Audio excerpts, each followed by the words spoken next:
Hello, welcome to शहीद captain DK खोला college of education. Now आपको जैसे कि पता होगा, हमने अपनी पिछली कक्षा में CAI के अर्थ और उसकी परिभाषाओं के बारे में पढ़ा था। तो आज हम पढ़ेंगे CAI की प्रक्रिया, कंप्यूटर सहाय अनुदेशन की प्रक्रिया। कंप्यूटर सहाय अनुदेशन की प्रक्रिया हार्डवेयर तथा सॉफ्टवेयर दोनों पर आधारित होती है तथा इस प्रक्रिया को प्राथमिक एवं उच्च स्तर के लिए समान रूप से प्रयुक्त किया जा सकता है।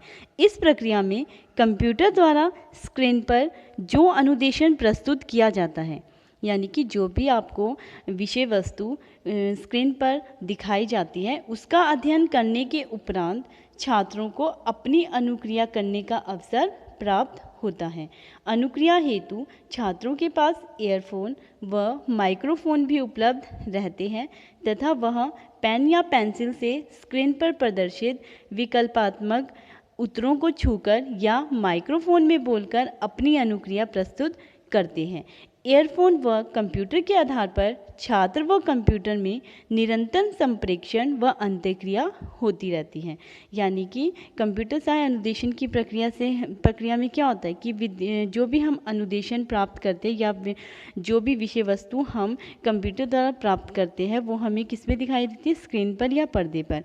उसके बाद छात्रों को भी कुछ समय दिया जाता है उसके ऊपर, उस प्रस्तुतिकरण के ऊपर अनुक्रिया करने का। उसके बाद क्या होता है कि जो संप्रेषण है वो अंतःक्रिया कंप्यूटर और छात्र के बीच में बनी रहती है। यदि कोई छात्र कंप्यूटर द्वारा अधिगम में कठिनाई का अनुभव करता है तो इसकी जानकारी कंप्यूटर के द्वारा अध्यापक को प्रदान की जाती है, जिससे उस छात्र की कठिनाइयों के आधार पर अध्यापक के द्वारा शिक्षण किया जा सकता है।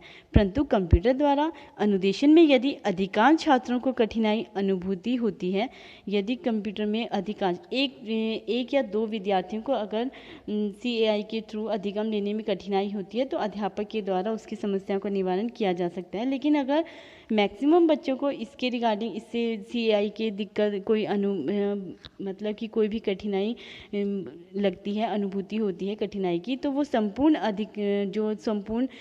अधिक्रम है उसको पुनः सुधार कर लिया जाता है।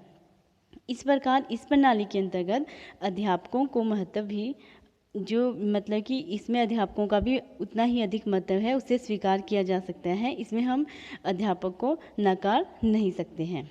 ये जैसे कि आपको नीचे डायग्राम में बना है ना, CAI की प्रक्रिया। CAI की प्रक्रिया का जो पहला स्टेप होता है, जो पहला कार्य होता है, वो होता है अभिक्रमित अनुदेशनों को संचित करना। कि आपने जो भी हमने विषय वस्तु है या जो भी पाठ्य सामग्री है वो प्रस्तुत करनी है, वो एक क्रम में संचित करना, उनको एक क्रम में इकट्ठा करके रखना, अभिक्रमित अनुदेशनों को संचित करना। उसके बाद जो दूसरा कार्य होता है वो होता है सूचनाओं को या कार्यों को टेप पर संचित करना। जो भी हमने विषय वस्तु या विषय सामग्री प्रस्तुत करनी है, उसको हम क्या करते हैं, किसी टेप पर संचित करके रखते हैं, स्टोर करके रखते हैं। उसके बाद संचित सूचनाओं में से आयोजित आंकड़ों का चयन करना।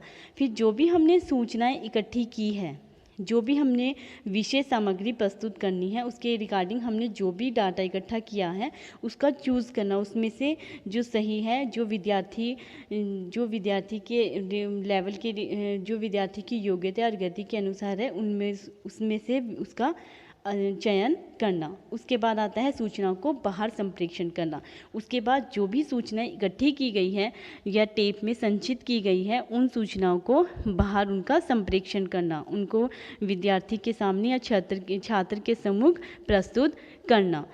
उसके बाद है हमारे स्टोलुरो और डेविस के अनुसार कंप्यूटर शिक्षण की प्रक्रिया को दो भागों में बांटा गया है। पहली है पूर्व अनुवर्ग शिक्षण पक्ष और दूसरा है अनुवर्ग शिक्षण पक्ष।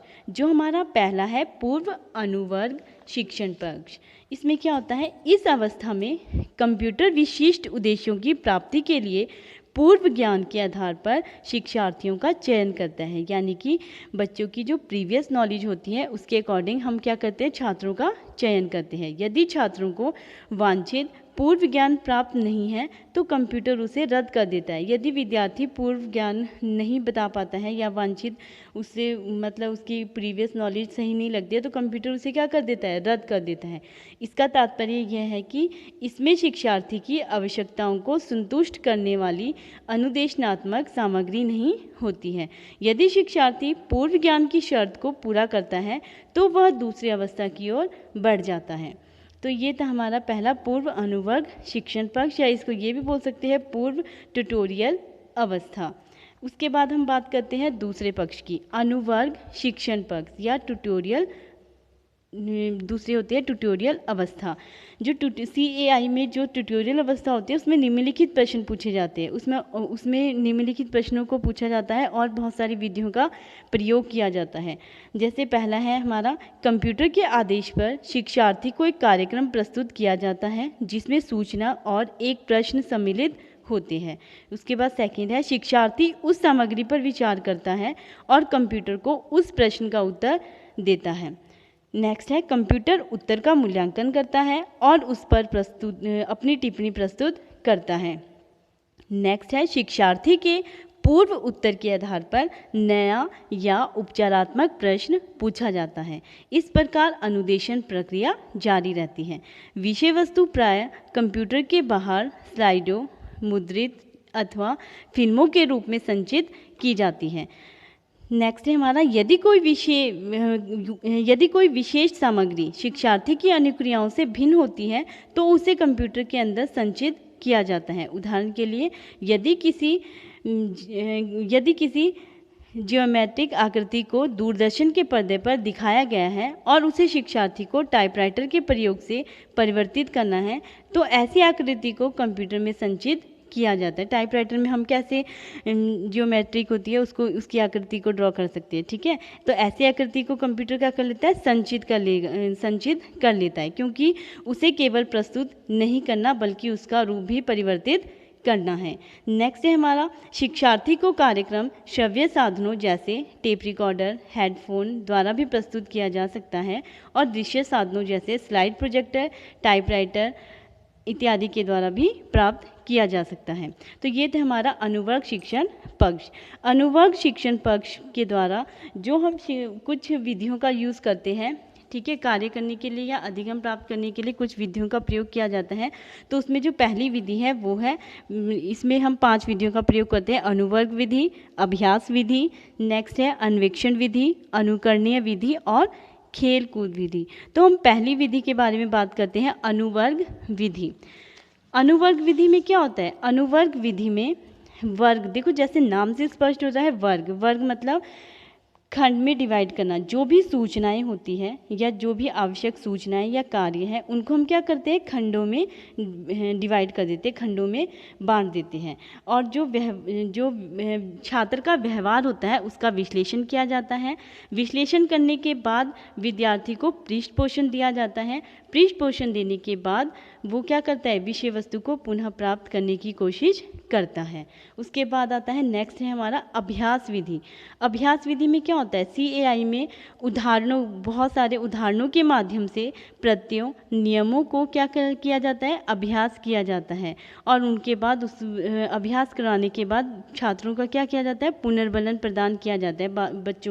छात्रों को रीइंफोर्समेंट दी जाती है। उसके बाद नेक्स्ट है हमारा अन्वेक्षण विधि। CAI में छात्र के सामने एक समस्या प्रस्तुत की जाती है और फिर उस समस्या के ऊपर छात्र क्या करता है, अनुक्रिया करता है। उसके बाद नेक्स्ट है हमारा अनुकरणीय विधि। अनुकरणीय विधि में क्या होता है, अनुकरणीय विधि में विद्यार्थी के सामने जो भी विषय वस्तु प्रस्तुत की जाती है उस विषय वस्तु के ऊपर विद्यार्थी क्या करता है, उसका अनुकरण करता है। उस जो विषय वस्तु उसने स्क्रीन पर या पर्दे पर प्राप्त की है, शिक्षण अधिगम प्राप्त किया है, उसके अकॉर्डिंग वो भी क्या करता है, वो भी उसको वास्तविक रूप में ग्रहण करने की कोशिश करता है। उसके बाद नेक्स्ट है हमारा खेल कूद विधि। खेल कूद विधि में क्या होता है, खेल कूद विधि के द्वारा भी विद्यार्थी उच्च स्तर का हो या निम्न स्तर का, उच्च कक्षा को है या निम्न कक्षाओं का, खेल कूद विधि के द्वारा बच्चा जो है वो प्लेइंग बाय डूइंग करके भी सीख सकता है। मीन्स खेल कूद के माध्यम से बच्चों का शारीरिक मानसिक विकास होना संभव होता है। धन्यवाद।